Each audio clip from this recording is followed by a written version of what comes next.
Então, fofuras, vamos fazer um minutinho, só uma prática curta, assim, só para a gente chegar mesmo.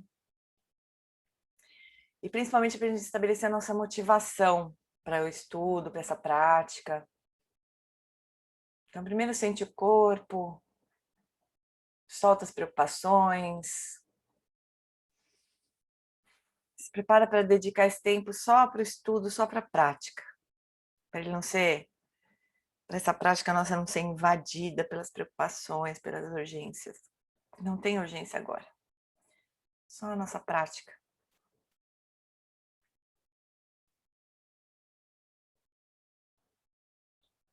E a gente cultiva a motivação de poder extrair o maior benefício possível desse tempo que a gente vai passar juntos estudando o Dharma. Que isso se traduz em benefícios para nós, para as pessoas que a gente pode tocar. E que isso se expanda no tempo e no espaço.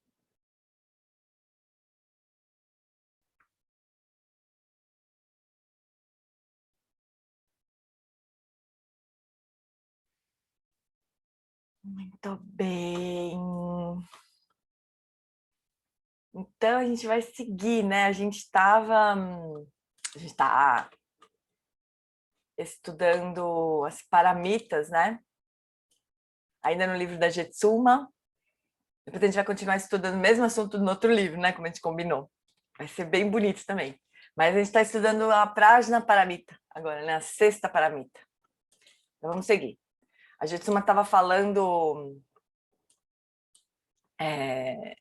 no trecho anterior que a gente estudou, ela estava falando sobre olhar para a mente, né? Essa prática de a gente olhar para os conteúdos da nossa mente, para onde eles surgem, né? Como é que é a experiência de observar os conteúdos da mente.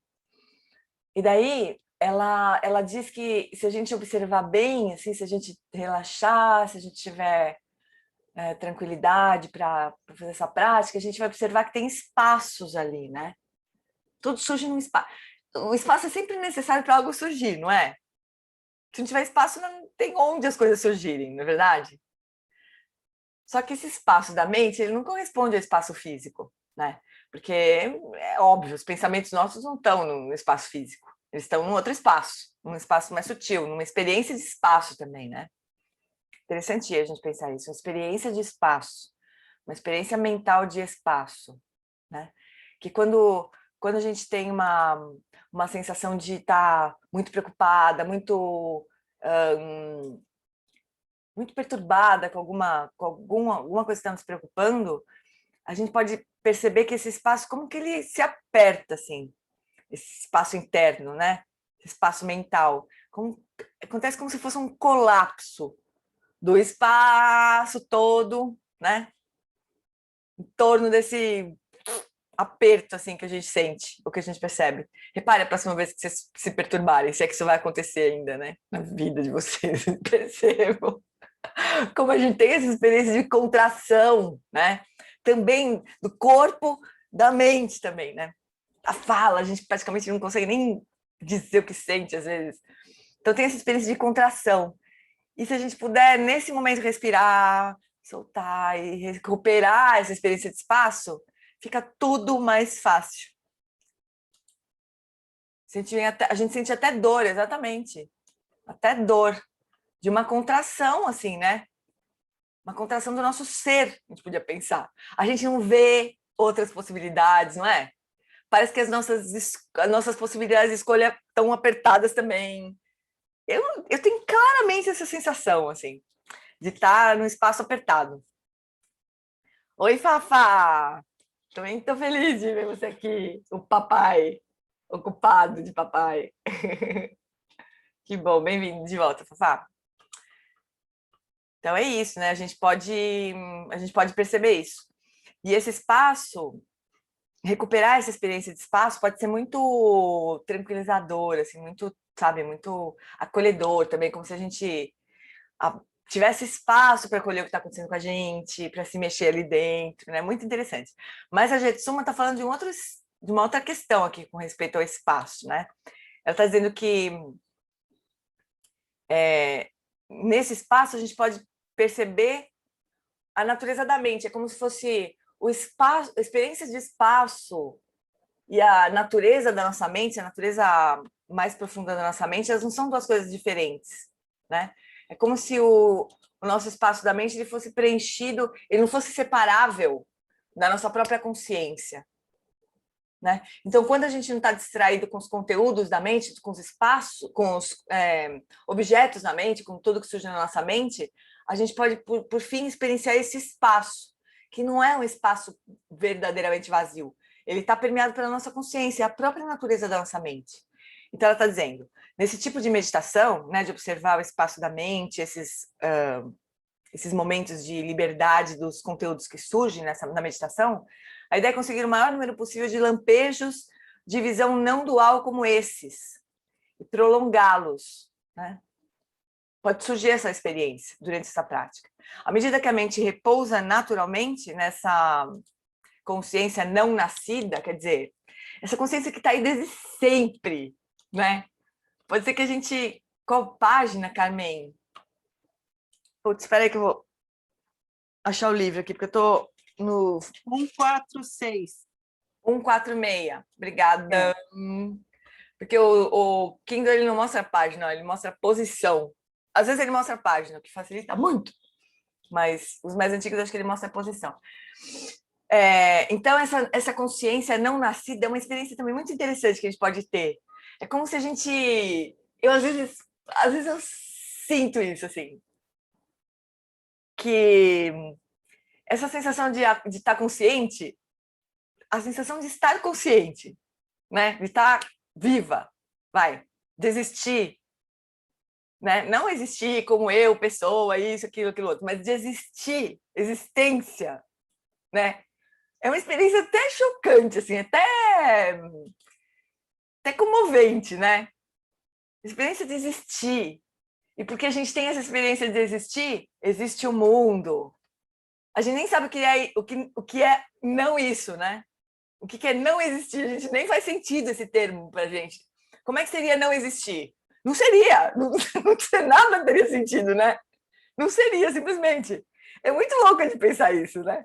Aí, quando às vezes eu às vezes tenho a sensação que realmente essa consciência está presente desde sempre, assim, igual. Quando a gente era criança, a gente também não tinha a sensação de existir? A gente não tinha essa experiência de estar consciente? A gente tinha também. Eu tenho a impressão que não tem como destruir essa experiência, sabe? Eu tenho essa impressão. A gente dorme, chega no sonho, estamos nós lá, achando que existimos. Mas a sensação de existência está presente ali, né? Eu tenho a sensação, que é uma sensação mesmo, né? De que não tem como, isso não tem como ser destruído. E que está presente desde sempre, assim. Então, é isso que a Gessuma está dizendo aqui, né? Esse termo consciência não nascida aparece muito nos textos do Dharma. É como se não fosse possível determinar um ponto em que essa consciência não existia e passou a existir. Isso que significa a consciência não nascida. Não é uma consciência inexistente, que não nasceu e, portanto, não existe. É uma consciência que não tem como a gente determinar em que momento que ela nasceu, né?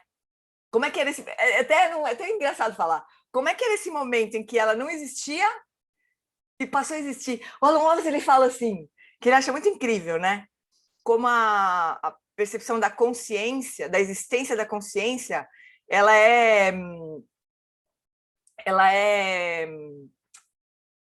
desconsiderada pela ciência, né? Pela história da humanidade, assim. A gente conta a história como se fosse possível existir uma história sem a consciência, né? Então ele fala que vários livros que ele lê sobre a história da humanidade, assim, que nem a palavra consciência aparece no livro. É muito louco a gente pensar isso, né? Como se a matéria fosse anterior à consciência dessa visão, né?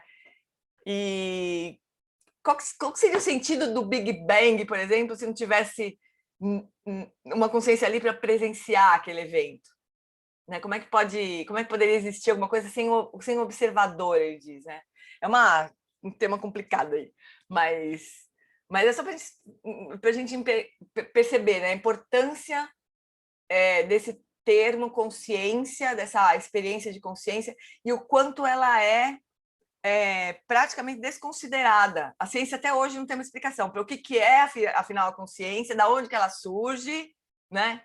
Ela surge o Alan Wallace sempre fala isso, ela surge de substâncias químicas e eletricidade, porque é o que é o cérebro, né? É daí que surge a consciência, né? E tudo que surge na mente, os pensamentos. Ele fala assim: eu acho que os neurocientistas talvez eles olhem para o cérebro assim, eles falam: olha, um pensamento, olha agora, olha, tá um sonho aparecendo aqui, né? Ele tira uma onda com esse negócio, porque de fato não tem explicação ainda, né? E talvez não tenha por esse caminho.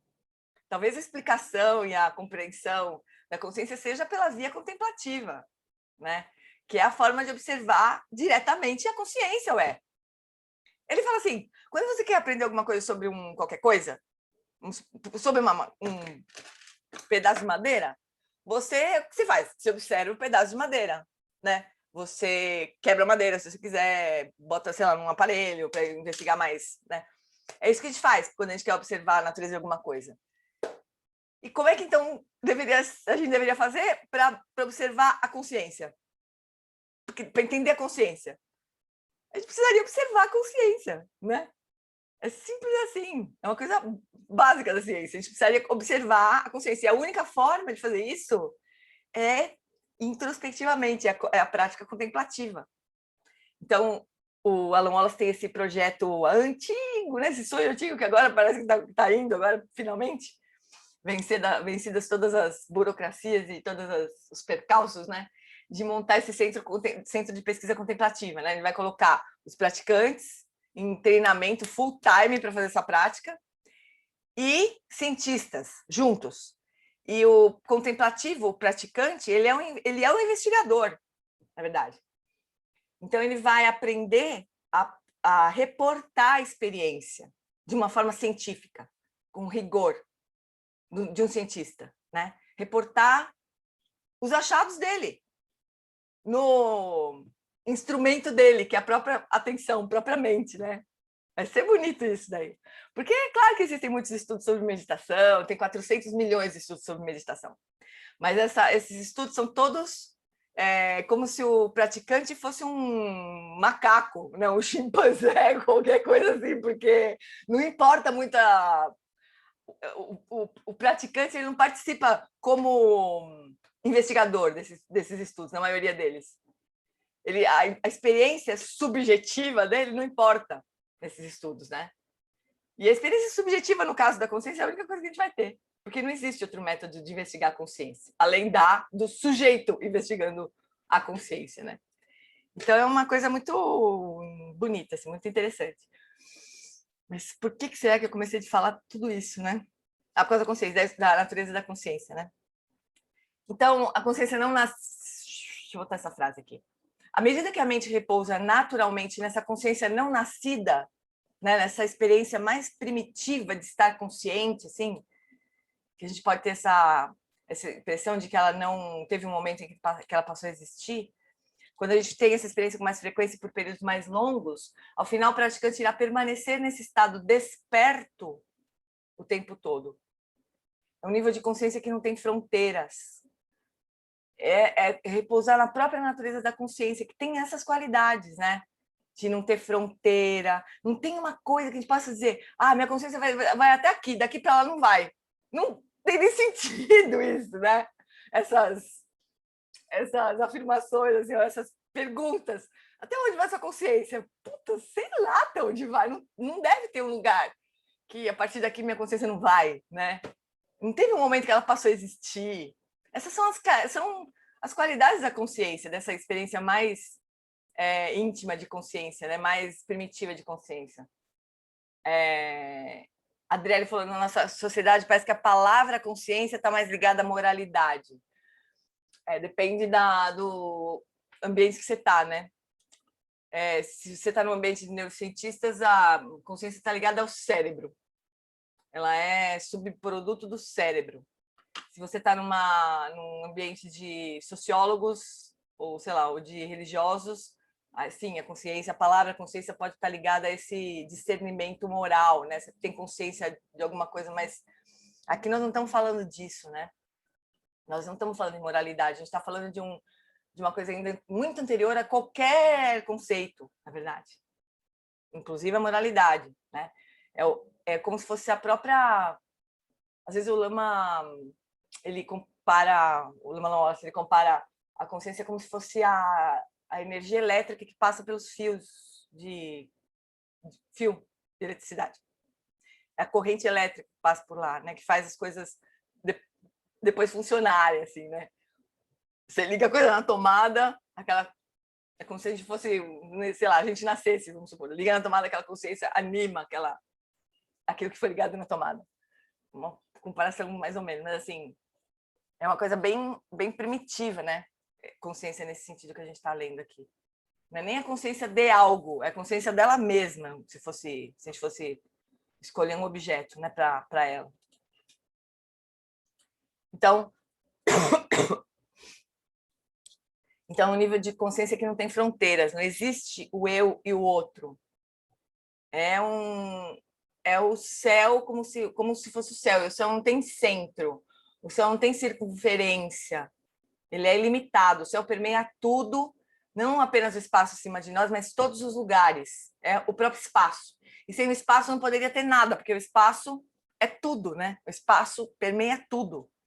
Tudo consiste de espaço, inclusive, com prótons e nêutrons girando. Se não houvesse espaço, nada poderia existir. Então, quando nós entramos nessa sala, cada um na sua sala, né? Nós vemos as pessoas, as cadeiras, o microfone na mesa, mas só podemos vê-los por causa do espaço. Deixa eu até tirar já essa marcação para a gente não achar que tem que voltar para cá. No entanto, nós não vemos o próprio espaço, a gente não presta atenção nisso, né? Fora, dentro, é tudo espaço. Eu li em algum lugar que a massa sólida real do corpo humano ocupa um espaço que não é maior do que a cabeça de um alfinete. Se a gente eliminasse os espaços, né, entre os componentes sólidos do corpo, o componente sólido mesmo, que eu nem sei o que seria nesse caso, talvez os núcleos dos átomos, talvez, não seria maior do que a cabeça de um alfinete. É tudo espaço. Toda essa amplidão se reflete na verdadeira natureza da mente. Quando nós falamos sobre o nosso verdadeiro eu, nós temos a ideia de alguém sentado dentro de nós, né? Uma Janinha aqui dentro de mim, que é o CEO da minha vida, né? O diretor executivo da minha vida, a diretora executiva da minha vida. A gente tem a ideia de alguém sentado dentro de nós, o maior, o melhor e o mais maravilhoso eu, né? Tem um eu ali dentro, o maior, melhor e mais maravilhoso eu, né?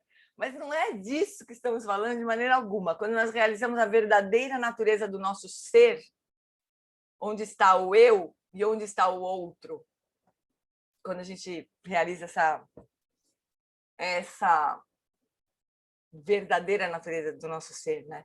Quanto ao espaço, eu não posso dizer que esse é o meu pedaço de espaço e aquele é o seu. Uma vez eu tive um pensamento maluco, assim, tava chegando de avião em São Paulo, né? Em Congonhas. É uma maluquice ver essa cidade do alto, né? E eu fiquei viajando, nossa senhora, olha como a gente pega espaços, né? Bota tijolo em volta e vende caro pra caramba, espaço longe do chão. Me deu fiquei viajando nisso, assim, como a gente é maluco, né? A gente pega espaço, bota umas paredes assim bonitas, sei lá que cor, chama de apartamento, daí vende caro pra burro, se for na região do Jardim, por exemplo, né? É uma doideira isso daí. A gente é capaz de fazer cada... Eu fiquei pirando nisso, olhando aquele monte de espaço encaixotado, entijolado, né? Mas a gente é muito doido. E aí, quem não tem dinheiro para isso, que brisa, uma baita brisa mesmo. Foi muito brisa, realmente, isso. Mas é louco, né? Pensar isso. Eu devia ter estudado alguma coisa dessas aí no avião, não lembro, mas devia estar vendo alguma coisa dessas aqui. Então, quando nós realizamos a verdadeira natureza do nosso ser, onde é que está o eu, onde é que está o outro, né? Não tem, quanto ao espaço, eu não posso dizer que esse é o meu pedaço de espaço, aquele é o seu. É apenas espaço. Onde é que está a fronteira, né? Nós não podemos colocar cerca, nós podemos colocar cerca, mas no espaço, como é que a gente faz? Onde é que começa, onde é que termina? E a verdadeira natureza da mente é assim. Mas, meu, olha a distância que a gente está de reconhecer a nossa mente como isso, né? Como espaço, né? A gente não acha que é assim. A gente acha que a nossa mente é uma coisa qualquer, assim, que está a nossa história, que está tudo que a gente acha da vida, tudo que a gente aprendeu, tudo que a gente não aprendeu. E que tem lá dentro algum centro que dirige tudo, assim, que faz tudo, que é existente, né? Essa é a história da vida nossa, né? De a gente não se identificar com o que a gente verdadeiramente é, que é esse espaço ilimitado e permeado pela consciência, e que, na verdade, eu tinha um pouco de problema quando eu lia coisas assim, sabe? Porque, assim, a verdadeira natureza é o espaço, né? Aí eu falo, mas que coisa... O espaço, tudo bem, o espaço permeado pela consciência, tudo bem, até eu entendi, não era espaço vazio, assim, espaço morto, né? Espaço vivo. Mas eu falo, mas que coisa chata, como é que... Qual que é, como é que serve, né? Se isso é a natureza do Buda, como é que... Só que aí tinha um detalhezinho que demorou um pouco de tempo para entender, que a natureza essa nossa, ela é espaço, ela é permeada pela consciência, mas ela se move, ela se manifesta espontaneamente como compaixão. Essa partezinha eu não pegava direito, sabe? É como se o único propósito de aquilo se mover, da nossa mente se mover ou se manifestar, é compaixão. É quando encontra com sofrimento, assim. Essa partezinha eu não entendia. Aí começou a me dar uma alegria quando eu comecei a pensar na verdadeira natureza da mente, né? Mas que coisa fria, eu pensava. Que coisa fria, né? Mas é como se aquilo tivesse uma energia ali latente, que quando é necessário ela se manifesta para fazer a vida continuar acontecendo, sabe? Para proteger os seres, para beneficiar, como qualquer coisa. No budismo se diz que os Budas se manifestam como qualquer coisa, como ponte, como água, como qualquer coisa para beneficiar os seres. Não é que se manifesta, né, magicamente, né? Mas se diz que qualquer coisa que beneficie os seres são as manifestações dos Budas. São os Nirmanakaras, que a gente diz. Aí a coisa já fica mais interessante, no meu ponto de vista. Essa qualidade vasta e amplamente está preenchida com todas as qualidades maravilhosas, sabedoria, compaixão e pureza. Não é um espaço vazio ou um vácuo. Comparar a natureza da mente com o céu é muito bom porque nos dá uma vasta sensação de infinito, mas o espaço físico do céu, ele não é consciente, ao passo que a qualidade essencial desse espaço interno é a consciência, o conhecimento, mas não é o conhecimento conceitual, é uma palavra ruim de traduzir, que é... Eles têm uma mania de usar essa palavra, é knowing, que é tipo assim, é uma capacidade de perceber, ou uma capacidade de conhecer as coisas. É ruim de traduzir, mas é isso que significa. É diferente, se compara às vezes também a mente com um espelho, né? A natureza do espelho, que é imaculável. Tipo, é como se o espelho ele pode refletir qualquer coisa, mas ele pode refletir uma coisa linda e uma coisa horrorosa. Mas a hora que a coisa horrorosa sai da frente dele, ele tá ali igualzinho, ele vai, e daí se aparecer uma flor, ele vai refletir a flor de novo, quer dizer, o espelho, a capacidade de refletir as imagens, de funcionar como espelho, ela não é perturbada pelo que surge na frente dela. Essa é a natureza da mente também, então se compara também com isso, né? Mas igual o espelho, ele não tem consciência do que ele está fazendo. Ele só reflete, né? É uma coisa inerte, assim, não tem vida, ele não tem consciência. O espaço da mente não, né? O espaço da mente tem essa capacidade de conhecer, de saber o que está acontecendo. Se não tivéssemos essa qualidade do conhecimento ou da cognoscência, se tivesse que traduzir de novo, eu traduziria como cognoscência, que é um termo talvez que funcione melhor aqui. Até acho que eu vou pedir para o Vitor mudar. Putz, agora eu me perdi, caramba. Acho que está aqui.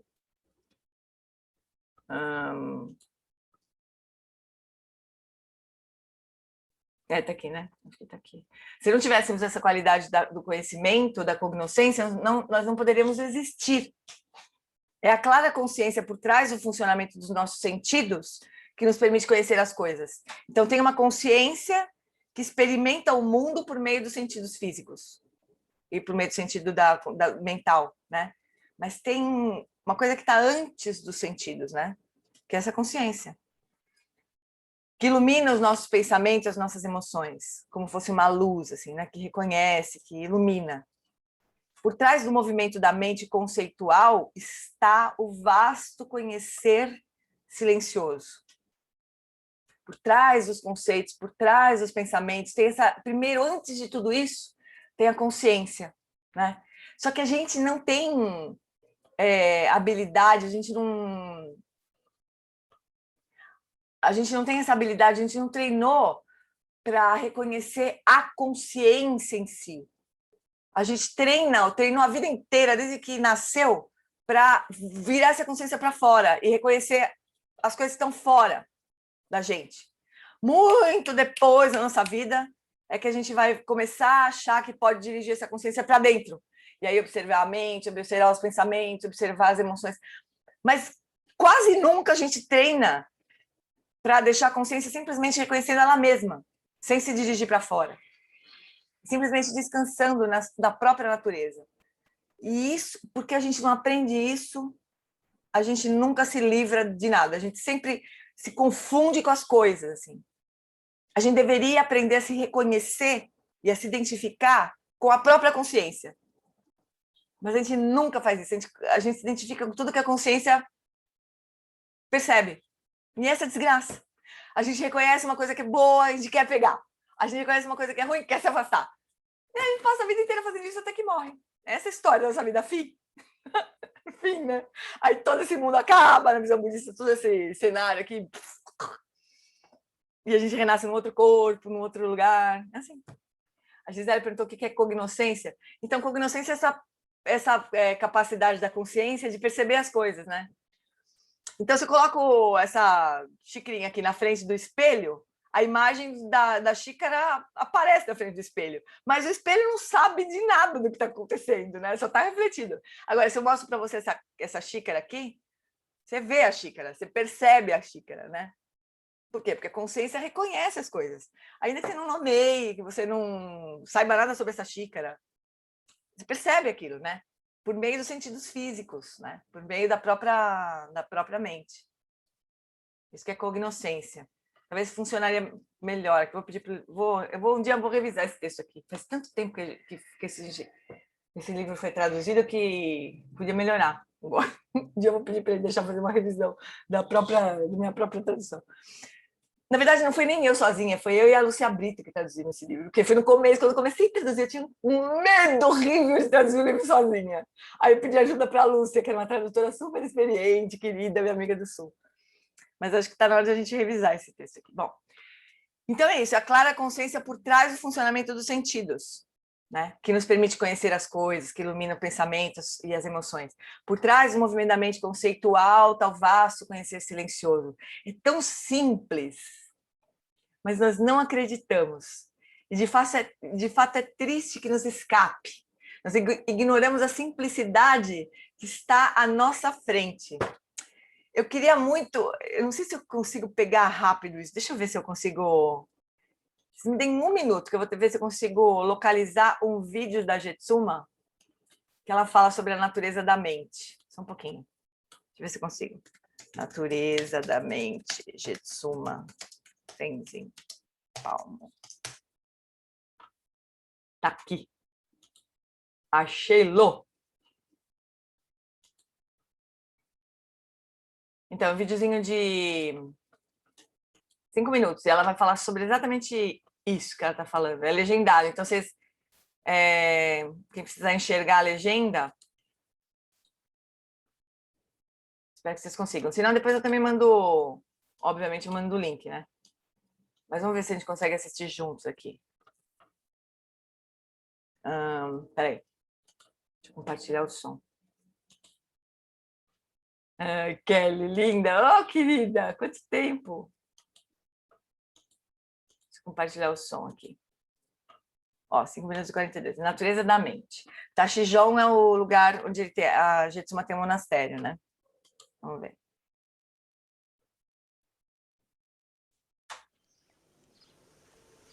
So everything which comes into our mind, if we recognize it in the moment that it arises, if we accept it, we can then just let it go.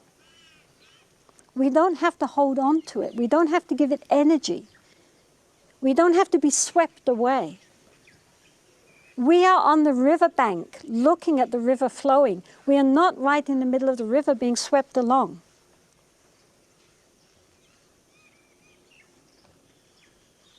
We can all do this. The nature of the mind is naturally knowing. Without that, we would be dead. So all we have to do is go back to what we really are and stop identifying with the wrong thing. There was a very great Thai forest master called Ajahn Chah. And recently I was reading his biography. And in that, when he was in the forest training under several masters, at some point he came to exactly this. He realized that basically the mind, I wish I had it, I should have brought it with me. He puts it very succinctly. But that the mind basically is that which is known and that which knows. And the whole point is simply to dwell with that which knows. Start identifying with that which knows and stop identifying with the known.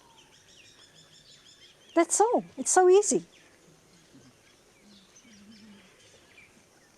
Really, I mean, 98% of your problems are solved, if not 100, just by doing that.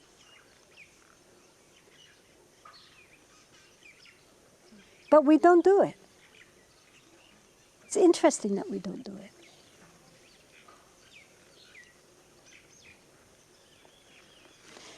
When one is in the presence of a very great Lama with whom there is a deep karmic connection, it can happen that if one's own mind is very open and receptive, completely without expectations, but very open, he can give what is called, in Tibetan it's called ngotro. It means like pointing out, introducing you.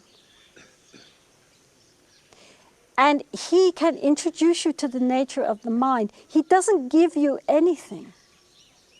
You already have it. And it's a very simple experience. It's nothing, it's not, you know, rainbow lights and trumpets. It's very simple, but in that moment, just for a moment, everything falls apart. And there is just that moment of total naked awareness. It's extremely simple. It's so simple that you can miss it very easily because we always expect that somehow it's going to be some really great experience, something really... And normally it's so plain, so bare.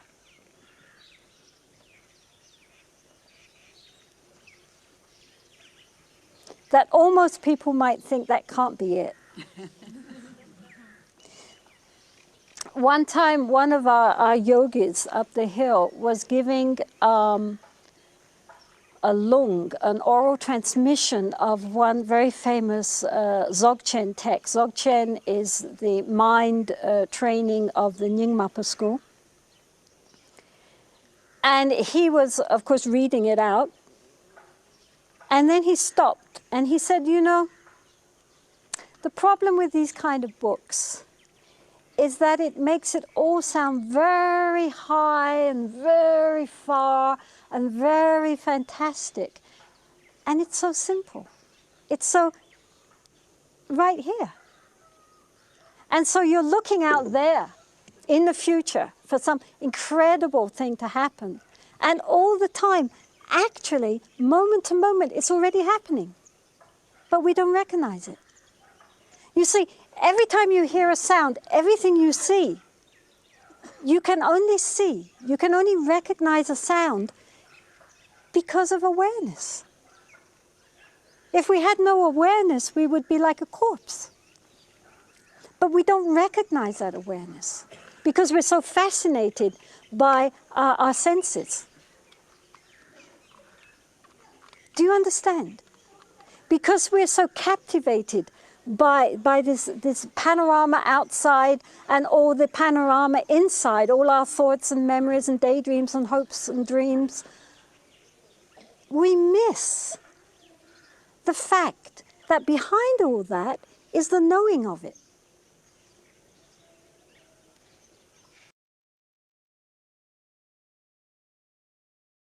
Não é demais? Estão me vendo? É que entrou outro vídeo aqui. A Jitsuma faz tudo parecer super simples, mas acho que é simples mesmo. A gente é que se atrapalha. Fala, Gi. Então, quando ela falou ali sobre a gente soltar, né, esses maus esses pensamentos que vêm na nossa mente, aí eu fico pensando assim, nossa, mas é tão difícil, porque às vezes esses pensamentos vêm porque são nossos maus hábitos mentais e eles vêm sem a gente nem perceber. E quando a gente percebe, a gente já está tão envolvido dentro desse pensamento ruim que fica muito difícil de sair. Ter esse insight de perceber logo que ele está chegando para a gente poder meio que se livrar, entre aspas, deles, para mim é muito, muito difícil. E eu, muitas vezes, sem saber o que fazer. Porque o que eu mais quero é me livrar deles. Então, Gi, só que eu tenho uma má notícia para você. Uma má notícia. Você não vai se livrar deles, querida. Sabe por quê? Porque a mente, é isso que ela faz, sabe? Ela produz pensamento. É só isso que ela sabe fazer, a nossa mente conceitual. Ela só sabe fazer isso. A Jitsuma não está falando de a gente eliminar os pensamentos. Ela está falando para a gente reconhecer uma coisa que está por trás dos pensamentos e ficar nisso, sabe? Ela não está falando de eliminar, ela está falando de a gente não se identificar. Ela fala assim, uma definição muito precisa de mente, né? A mente é aquilo que é conhecido e aquilo que conhece. Então, tem uma natureza subjetiva, uma natureza objetiva. E a gente costuma se identificar com tudo que a consciência ilumina. Pensamentos, sonhos, objetos, pessoas, blá, blá, blá, blá, tudo que a gente percebe, né? Ela não está falando para a gente eliminar tudo isso, ela está falando para a gente fazer assim, mais ou menos, olhar para si mesma, para deixar a consciência iluminar a si mesma, entende? Reconhecer a natureza daquilo que observa, não do que está sendo observado. Então, nesse caso, ela nem falou de soltar, eu nem acho que ela falou essa palavra nesse vídeo. Ela pode ter falado, eu vivo falando. O Alan Wallace também, por isso que eu vivo falando, né? Mas ela acho que nem falou isso. Ela disse que a gente não consegue reconhecer o que está por trás de toda a nossa experiência. Reconhecer própria luz que ilumina todas as nossas experiências. É um pouco diferente. E aí, quando a gente... Pode acontecer de quando a gente reconhece isso, o que está sendo observado perde o poder. Porque a gente fala, você só está aí porque eu estou te vendo. Basicamente isso. Especialmente no caso de pensamentos. Você só está aí me infernizando porque eu estou te dando corda. Por isso que você está aí me infernizando. Mas a gente pode deixar eles lá. A Jitsuma tem outros vídeos dela que eu não sei bem quais, mas acho que eu já passei aqui também o link dos retiros, do retiro que ela deu em Recife. Que ela, né? Dos dias de retiro de Recife. Ela fala que uma hora, se a gente não dá atenção para os pensamentos, eles vão embora, eles desistem da gente. Você fala, vou conversar com outra pessoa, porque você não me dá atenção. Ela fala assim, o pensamento fica puxando a nossa saia. Até uma hora que ele desiste, porque a gente não olha para eles, eles vão embora, né? Mas não é nem disso que ela está falando nesse caso aqui. Ela está falando de a gente reconhecer o que está por trás da confusão, ainda que a gente esteja no meio da confusão. Fabi perguntou se tem alguma chance dela voltar para o Brasil. Puta, Fabi, sei lá, cara. Eu não sei quando que esse negócio vai terminar, essa pandemia. Já não tinha muita chance antes da pandemia. Agora, eu acho muito difícil. Muito difícil. Ela tá ficando velhinha, né? Ela não cansa, ela se cansa, ela quando ela vem para o Brasil, as 2 vezes que ela veio para o Brasil, ela quis fazer uma turnê pela América do Sul. Ela não quer vir só para o Brasil, porque para ela é uma viagem muito longa, né? E daí para ela vir só da Índia para o Brasil e voltar, ela não quer. Então ela quer fazer uma viagem pela América do Sul. Aí ela fica cansada. Então o negócio, ela nem fala que ela fica cansada, na verdade. Eu nunca nem ouvi ela reclamar disso, mas a gente imagina que é canseira, né? Vir da Índia para o Brasil, do Brasil para a Argentina, Argentina para o Peru, do Peru para Colômbia, sei lá. Canseira. Mas agora, assim, com pandemia, eu no lugar dela não voltaria, Tati está falando. Eu também não voltaria. Agora tem essa coisa toda, ela está fazendo muitos eventos na internet. Muitas sangas pedindo sessões de perguntas e respostas com ela, né? Então ela descobriu isso também. Desconfio que ela não volta. Desconfio que ela entendeu que dá para ficar presente com a sanga, né? No lugar onde ela tá, que é longe pra burro da gente, assim, né? Mas a gente tem essas maravilhas, assim, que estão gravadas, que a gente pode acessar os livros dela e tudo mais, né? Mas é isso, amores, é um passo diferente. Agora, é claro que na prática de shamatha, né, no caminho, a gente está aqui na 6ª paramita, né? Paramita da sabedoria. Antes da paramita da sabedoria, vem a paramita da concentração, né? Onde estão as práticas de shamatha. Então, como você disse, Gia, às vezes a gente, e a maioria do tempo, a gente fica tão absorvido nas nossas questões, nos nossos problemas, a gente dá tanta solidez para eles e tudo mais, que é difícil a gente ter liberdade de tirar o foco deles e trazer o foco para qualquer lugar, mas a gente precisa treinar isso. E a forma de treinar isso é com prática de shamatha, não é simplesmente reconhecendo, vai ser difícil a gente reconhecer a natureza da mente, porque é como se a gente estivesse querendo olhar para um espaço que está entulhado completamente de coisas. Então, é difícil a gente reconhecer o espaço que está por trás do entulhamento todo de coisas, né? Então, a gente precisaria aprender a dirigir, ter mais liberdade de dirigir o foco da nossa consciência para onde a gente quiser. E a gente faz isso por meio de práticas de shamatha. Mas o que a Jetsuma diz, o que os textos dizem, é que a gente pode ter experiências de reconhecimento da natureza da mente, mesmo sem ter estabilidade de shamatha. O problema é que a gente não consegue estabilizar essa experiência depois. A gente pode até ter um vislumbre e falar, uau, e não é um uau, arco-íris, trompetes, e não sei o que, não é, né? É uma coisa simples. Aí depois a gente não consegue nunca mais ter aquela experiência outra vez, porque a gente não tem estabilidade. A gente se distrai outra vez, sai correndo atrás das coisas, a vida como ela é, né? Então, de qualquer jeito, a gente precisa desenvolver estabilidade. Para ter a primeira experiência de natureza da mente, que do jeito que eles falam, esses mestres falam, a gente vai se achar muito mané de não ter percebido isso antes. Assim, porque parece que é muito óbvio, né? Muito óbvio, assim, muito. Que nem a gente disse, né? É tão óbvio que a gente pode achar que não é. Não vai ser isso. Deve ser uma coisa muito mais genial do que isso, né? Não é possível. E parece que não. Então, mas a gente, mesmo que a gente tenha essa experiência e acredite nela, se a gente não tiver estabilidade um pouquinho, assim, não dá. A gente vai voltar para as nossas preocupações usuais, né? Infelizmente. Então, a gente precisa... O que vocês estão... o link de Recife? Deixa eu ver se é isso. Exatamente. Esse é um deles, né? Esse é o ensinamento número 1. Aí, sei lá, na minha janela aqui, ó, deixa eu mostrar para vocês. Então, esse foi o primeiro, ó, vocês estão vendo o vídeo, ensinamento 1, Introdução ao Budismo e a Felicidade Genuína. Isso aqui é joia rara, pura, assim. Mas, ó, vocês veem aqui no meu, pelo menos no meu, aparece o ensinamento 2, e acho que foi sei lá, foi um monte, porque acho que cada vídeo desse é um período, né? E foi de 9 a 11 de maio.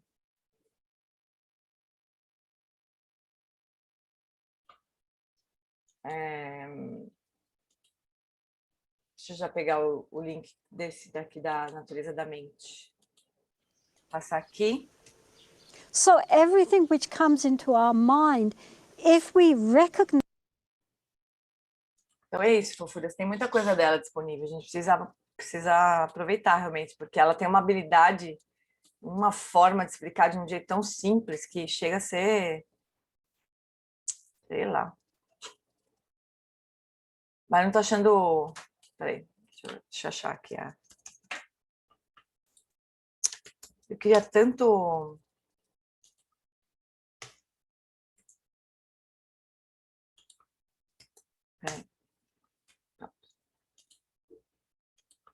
Queria tanto ter um grupo só. A gente tem um monte de gente cadastrado, né, que participa do grupo de WhatsApp, mas, meu, tem 190, eu acho, lugares num grupo de WhatsApp. Já tem mais, tem um que tá lotado e o outro tá enchendo.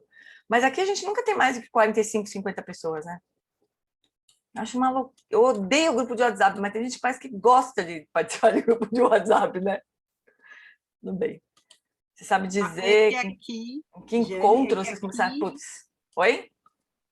É que aqui, quando tu põe os links, quando tu sai, a gente perde os links. Por isso que no grupo é bom que dá para salvar. Não, eu sei, mas eu estou dizendo que tem mais de 190 pessoas no grupo. Ah. Entendeu? Porque essas pessoas estão onde? Não é que eu gosto. Eu também não gosto de grupo. Nossa! Eu queria o Marcelo Nicolodi, meu amigo, ele fala assim, quando alguém convida um grupo qualquer, ele... Ai, que bom, mais um grupo, que bom. Ele... Ai, que bom, outro grupo. É exatamente isso que eu sinto. Ai, que bom, outro grupo. Mas é assim, né? Então, vamos seguir mais um pouquinho, deixa eu ver. Vamos seguir mais um pouquinho aqui no livro. Esse ensinamento da Jitsuma, pessoal, é para guardar no coração, assim. E para ir cada vez mais tentando entender. Primeiro, a gente precisa passar por essa compreensão conceitual, né? De que se tem alguma coisa que nós não somos, é tudo que a gente percebe fora de nós. E mesmo dentro de nós, emoções, pensamentos, nós não somos isso. Então, se a gente for se afastando do que nós não somos, devagar a gente vai descansando no que nós somos, né? E a partir daí, a gente pode fazer qualquer outra coisa, mas sem se colar no que nós não somos, né? Esse é o paramita da sabedoria, descobrir quem nós verdadeiramente somos, né? Quando eu tinha uns 17 ou 18 anos, trabalhei em uma biblioteca. Na época, minha mente mudou por um tempo. Eu estava consciente de que quando os sons entravam em meus ouvidos, eram apenas vibrações. Ela já tinha uma coisa, assim, uma sabedoria com 18 anos, ela já estava pronta, essa mulher. Mas, de qualquer jeito, ela foi estudar, né? Espera só um pouquinho. Então, na época, minha mente mudou por um tempo. Eu estava consciente de que, quando os sons entravam em meus ouvidos, eram apenas vibrações atingindo os meus tímpanos. E eu estava muito consciente de que as coisas que eu via eram apenas coisas que estavam sendo vistas. Gente, isso aqui é um ensinamento que o Buda deu para um praticante chamado Barria. Esse ensinamento aqui. No que o ensinamento do Buda era assim, a gente já fez essa prática aqui. No que é ouvido, deixa ver apenas o que é ouvido. No que é visto, deixa apenas o que é visto. Isso foi o ensinamento do Buda. A Jetsuma teve esse insight sozinha na biblioteca, trabalhando lá com 18 anos, né? Só para a gente ter uma ideia de como que a coisa é com essa mulher. Minha mente era como uma casa vazia, com todas as portas de janelas abertas, o vento soprava através delas e não havia ninguém em casa. Estava muito consciente de cada um dos sentidos, cada um operando em seu próprio campo, mas eles não eram eu ou meus. Agora, isso pode parecer muito frio, mas, na verdade, quando eu olhava nos olhos das outras pessoas ao meu redor, podia ver que elas estavam extremamente envolvidas com o que viam e pensavam, e que não havia qualquer espaço interno. Por conta disso, suas mentes eram muito turbulentas. Não sei se vocês estão se identificando. Suas mentes eram muito turbulentas, assim como a minha própria mente também costumava ser. Uma compaixão imensa brotou de dentro de mim, porque eu entendia a nossa situação difícil de uma forma muito clara. Então, ela teve a experiência de libertação disso, de todas as aparências, né? E, em vez disso afastar ou ser uma coisa fria, né? Ela percebeu quanto tem de sofrimento quando isso não é assim, né? Deixa eu ver, a Renata pediu para falar a diferença entre senciência e cognoscência. Eu nem sei se existe essa palavra senciente, deve existir, né? Porque existe senciente. Geral, eu não sei dizer exatamente, Rê, mas quando a gente fala sobre um ser senciente, a gente está falando sobre seres que sentem alguma coisa. Esse é o sentido da palavra. Sentem as coisas, né? Sentem frio, medo, especialmente medo de perder a vida. Os seres mais simples, mais simples, né? Em termos de organização, tanto de mente quanto de corpo, eles têm medo de perder a vida. Então, a gente fala disso, seres sencientes, seres que sentem, né? Cognoscência é um termo mais técnico para esse aspecto da consciência. A Fabiana disse que tá, porque tem que sair. Beijo, Fabi, quando você tiver que sair. Então é isso, a compaixão genuína surge do insight.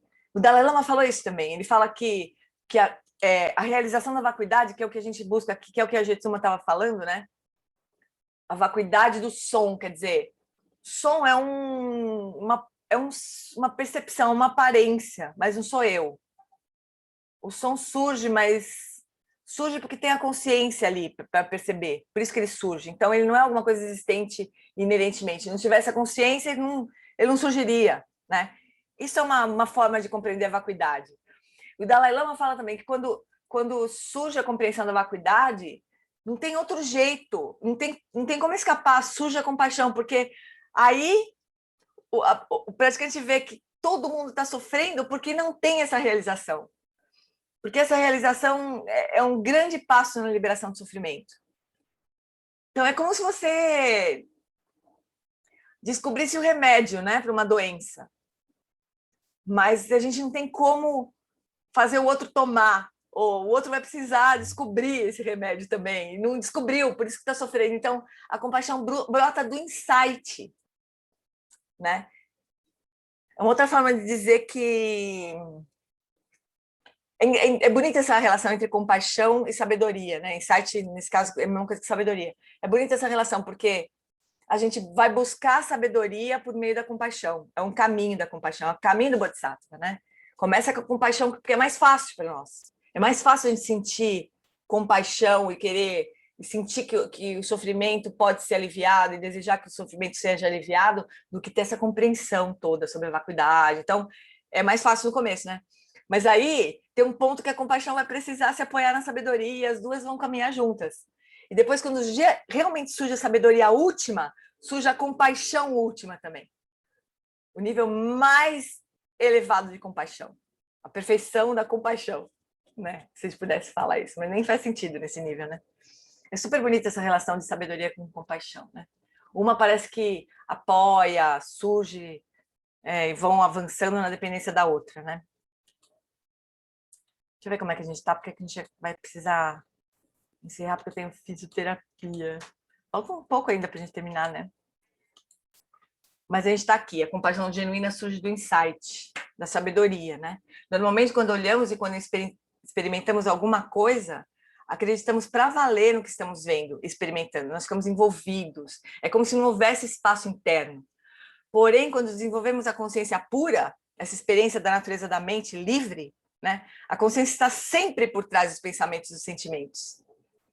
Nunca mais, eu acho que quando o praticante se estabelece, estabiliza essa percepção da natureza da mente, ele já sabe que ele não é o pensamento, ele nunca mais se engana tanto assim, né? De se envolver completamente com as histórias. Ele sabe que tem a consciência por trás de tudo isso, e ele é a consciência, não é as histórias, né? É o que os lamas vivem gritando para a gente não escuta. Nós vamos parar aqui, tá bom? Eu preciso mesmo me preparar para receber minha fisioterapeuta. É a bodhicitta absoluta, exatamente, Cris. Eu ia falar isso, mas é um termo um pouco técnico, né? Mas é isso que a Jetsuma está falando. A bodhicitta absoluta é exatamente isso que a Jetsuma disse, né? Que a partir do insight brota a compaixão. Não tem como escapar disso, né? Mas aí já não é a compaixão relativa, é uma compaixão que a gente chama de absoluta, ou bodhicitta absoluta. Mas ela se manifesta pela compaixão, né? Então, da bodhicitta absoluta também brota a bodhicitta relativa também. É dessa compaixão absoluta que reconhece a vacuidade, que está completamente conectada à sabedoria, brota a compaixão de ajudar a pessoa a tomar água. Brota a bodhicitta relativa, o desejo de ajudar a pessoa onde ela está. Apesar de já... É como se fosse assim... a gente faz uma prática de altar que é assim, né? A gente oferece água para beber. Na mesma hora, a gente deseja que todos os seres descubram, compreendam que eles não precisam de água para beber, para serem genuinamente felizes. Que a iluminação não precisa de água para beber. A gente oferece água para lavar o pé. Mas a gente, na mesma hora, a gente deseja que todo mundo perceba que na iluminação não precisa de água para lavar o pé, né? Então, são essas duas coisas, a compaixão relativa e a compaixão absoluta, né? Mas a absoluta, não adianta, ela só surge com a realização da sabedoria, né? É só assim que vai surgir a bodhicitta absoluta. Mas a partir da absoluta brota a relativa, né? Brota a compaixão comum, assim, de ajudar o que for preciso, né? Águas profundas, como diz o Alan Wallace. Né? Super bonito, né? Se a gente puder ler de novo esses trechos últimos do texto, que são muito bonitos, né? Muito incrível ver a Jetsuma descrevendo a experiência dela iluminada, né? Quando ela tinha 18 anos, assim, essa compreensão da vacuidade do som, espontaneamente. Pessoal, ela não recebeu ensinamento antes disso. Ninguém falou isso para ela, sabe? Brotou espontaneamente. É uma criatura essa, viu? Sabe o que eu estou traduzindo já falei, né, para vocês? Esse livro aqui da Kini Power, né? E tem um capítulo sobre ela. E aqui tem uma coisa que não tinha nos outros livros, eu nunca tinha visto, que ela é reconhecida, ela foi reconhecida como um grande yogi. Tem uma ela entrou no templo do mestre dela quando ela começou a vida dela com o mestre dela, tinha um quadro de um yogi. E ela olhou para aquele quadro, ela teve uma depois eu posso achar esse trecho assim, mas ela parece que ela se reconheceu naquele quadro. E parece que as pessoas todas no templo se reconheceram a Jetsuma por causa daquele quadro, daquela pintura, daquele yogi. Então, ela é o renascimento, ela é fosse um homem, ela seria um tulku, né? Mas como ela não é um tulku, né? Como essa racismo, racismo não, machismo do budismo tibetano, né? Esse sexismo, assim. Mas ela é considerada um renascimento de um grande yogi, que está lá na parede do templo do mestre dela, né? Óbvio, ela veio de fábrica com toda essa compreensão, assim, já nasceu entendendo tudo isso, né? Impressionante. Mas é isso, fofurinhas. Vamos fazer um encerramento. Alguém tem mais algum comentário? Nome do livro? Qual livro, Kelly, do que a gente está estudando? O que a gente está estudando é No Coração da Vida. E o próximo, peraí. E o próximo é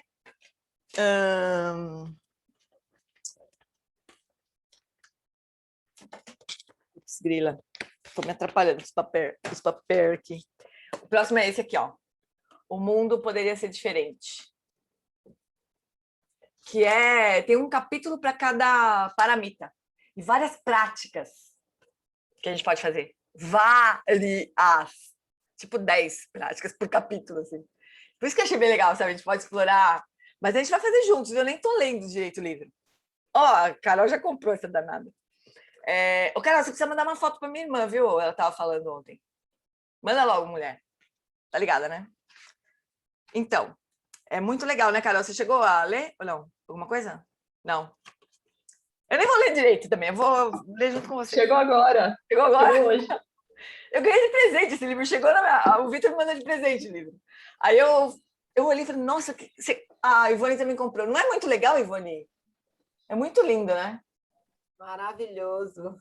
Comecei a ler, mas já estou encantada. E eu lembrei que esse Norman Fisher, ele fez muitos eventos com a Joanna Lifax. Eu lembrava não tinha muita clareza de onde que eu lembrava do nome dele.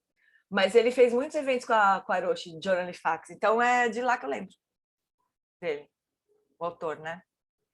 É só comprar na Lúcia da Letra. Ele é do Zen. Ele é um professor do Zen. Então, Marcinha, você faltou na prática que a gente falou que o livro do Tenzin Wangyal a gente não vai estudar. Porque tem a sanga do Tenzin Wangyal, eles têm vários estudos. Quem quiser pode colar na sanga do Tenzin Wangyal, né? No Ling Mincha. E a gente... E como esse livro chegou sobre o mesmo assunto, na verdade, não foi nem por isso. Na verdade, chegou o livro sobre esse assunto que a gente está estudando, sabe? Então, a gente... A Marcinha faltou, então. Então, a gente conversou aqui, mais ou menos... Eu pedi desculpa por ser tão volátil, né? O pessoa fala uma coisa, depois fala outra, depois tem outra ideia, não sei o quê. Eu vou enchendo o saco de vocês e eu convenço todo mundo a fazer diferente, né? Desculpem, mas o livro é muito legal e eu acho que não tem outro lugar para a gente fazer isso, sabe? Não tem nenhum outro grupo estudando isso. Eu sempre penso isso para mim, sabe? Que eu devia fazer alguma coisa que ninguém está fazendo, né? Porque daí ajuda as pessoas, né? Não, ficar repetindo coisa que já está sendo feita não faz muito sentido, né? Eu sempre penso um pouco isso. E daí que eu tive essa ideia desse livro. Então, a Ivone já gostou do livro, a Carol já comprou, vocês vão curtir esse livro, é muito legal. E esse Norman Fischer é muito especial também. Eu me lembro bem dele falando com a Joana Fax. Certo, fofuras? Vamos fazer uma praticazinha curta de encerramento? O nome do livro é O Mundo Poderia Ser Diferente. Eu vou postar no grupo nosso de WhatsApp. O Mundo Poderia Ser Diferente. Eu posto o link da Lúcia da Letra desse livro. Então, a gente traz um pouquinho... Falar diferente. A gente, então, percebe que a consciência pode iluminar o corpo.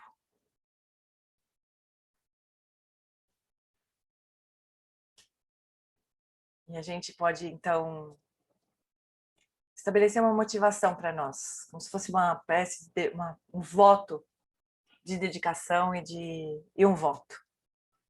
De cada vez mais nós procurarmos reconhecer e repousar um pouco na natureza do nosso ser, na nossa consciência, e não nas infinitas formas e fenômenos que a consciência pode iluminar.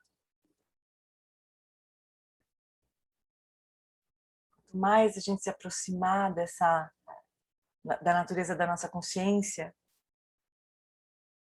mais nós vamos estar nos aproximando do nosso verdadeiro ser, da nossa verdadeira natureza de Budas. O Alon Wallace diz que a natureza de Buda é como se fosse o sol. Cada vez que a gente repousa nessa nossa consciência simples, a gente está descansando na ponta do raio de sol.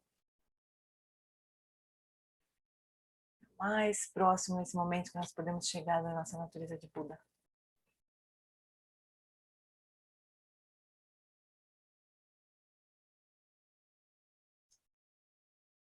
Que a gente possa então se aproximar cada vez mais de quem nós verdadeiramente somos.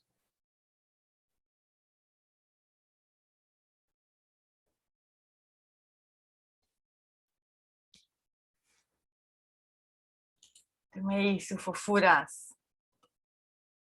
Isso, Lúcia, a verdadeira fonte de cura está sendo estudada pela Emily. Quem quiser pode me fazer contato comigo que eu boto vocês em contato com eles. Tá bom? Um beijão. Até semana que vem. A gente vai. Obrigado, Gê. Valeu, amor. Obrigada, Gê. Obrigada, Beijo. Gê. Obrigada, Beijo. beijo a todos. Bom Beijo. dia para todo mundo. Maravilhosa. Bom dia. Beijo. Ei, Carol, saudade. Ei, menina. Teve aluna nova hoje, viu, Gê? Oi? Teve aluninha nova hoje, ó. Olha. Ai, meu Deus, que fofura, Fafá. Aqui é mergulho na luminosidade, na vacuidade todos os dias aqui. Que fofa. Gente, que fofura, Fafá. Parabéns. Como é o nome dela mesmo, Fafá? Nome lindo. É Tereza. Tereza, Tetê. Não, e é muito legal porque assim, o sobrenome da minha esposa é Coutinho Pinto e o meu é Flores Nunes. E daí ela transformou, até falo que ela transformou os nossos sobrenomes em uma ação primaveril, porque ficou Tereza Pinto Flores. E ela vem bem nesse momento que o Lama vem falando de primavera e tal, né? Então ela vai sair pintando pelo mundo, a Tereza já. Maravilhoso. Graça. Bem-vinda, Tetê. Apareça sempre. Ei, tá bem. Tchau, Fafá. Um beijo. Beijo, gente. Beijão. Beijo.